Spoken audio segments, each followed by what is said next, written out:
সালটা 2024, 9ই আগস্ট। একটা কালো দিন আমাদের বাংলার ইতিহাসে। কি হয়েছিল আমরা সকলেই জানি। কলকাতার আর.জি. কর মেডিকেল কলেজ এবং হসপিটালে একজন তরুণী চিকিৎসককে ধর্ষণ এবং হত্যাকাণ্ড মামলায় সারা দেশ বললে বোধহয় ভুল হবে, সারা পৃথিবীব্যাপী একটা আলোড়ন সৃষ্টি করা হয়েছিল। ময়নাতদন্তের রিপোর্ট যখন এসেছিল, বলা হয়েছিল তার উপরে শারীরিক এবং যৌন নির্যাতন করা হয়েছিল শ্বাসরোধ করে খুন করার আগে। তো সেই অত্যাচারটা কী লেভেলের হয়েছিল সেটা আমরা সকলেই জানি।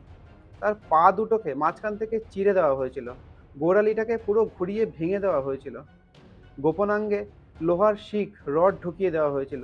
তার উপরে ততক্ষণ অত্যাচার করা হয়েছিল যতক্ষণ না চোখ থেকে অবধি রক্ত বের হয়, এতটাই অত্যাচার করা হয়েছিল। সেই ঘটনার উপরেই ভিত্তি করে একটা ওয়েব সিরিজ সম্প্রতি এসছে হইচইতে। নমস্কার, আমি আকাশ। আজকে কথা বলবো অজেয়া, একটা ওয়েব সিরিজ যেটা আমি দেখলাম সম্প্রতি হইচইতে। ওই 3 ঘন্টার মতো ওয়েব সিরিজ। প্রধান চরিত্রে আছে সোহিনী সরকারের আর 5 জন সদস্যের স্পেশাল টাস্ক ফোর্স অর্থাৎ এসটিএফ ফোর্স। তো এখানেও প্লট দেখানো হয় দেবপর্ণা নামের একটা মেয়ে, অবশ্যই সে ডাক্তার। তো তাকে ধর্ষণ করা হয়, খুন করা হয় এবং সেটাকে আত্মহত্যা বলে চালানোর চেষ্টা করা হয়। আর এতে সাহায্য করে পুলিশ, বিভিন্ন রকমের মন্ত্রী, হসপিটালের বিভিন্ন বড় বড় মাথারা সাহায্য করে। কেন সাহায্য করলো সেটা দেখার জন্য আপনাকে ওয়েব সিরিজটি দেখতে হবে। আর এই ঘটনার তদন্ত করতে আসেন আমাদের সোহিনী সরকার।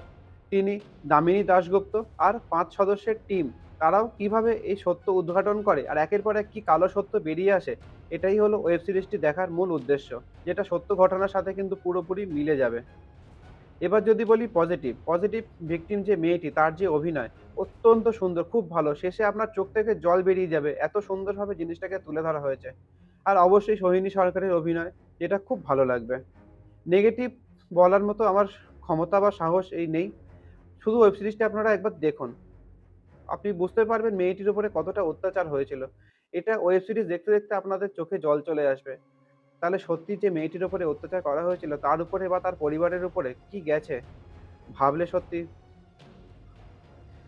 যাই হোক, ওয়েব সিরিজটা আপনারা দেখুন, হইচইতে দেখুন। 3 ঘন্টার মতো ওয়েব সিরিজ। আর যদি দেখে থাকেন কেমন লেগেছে আমাকে কমেন্টে জানাবেন। আর না দেখা থাকলে অবশ্যই একবার দেখুন, এটা আমার রিকোয়েস্ট। আমার ভিডিও ভালো লাগলে লাইক, কমেন্ট, সাবস্ক্রাইব করে পাশে থাকবেন। দেখা হচ্ছে পরের কোনো ভিডিওতে। Thank you.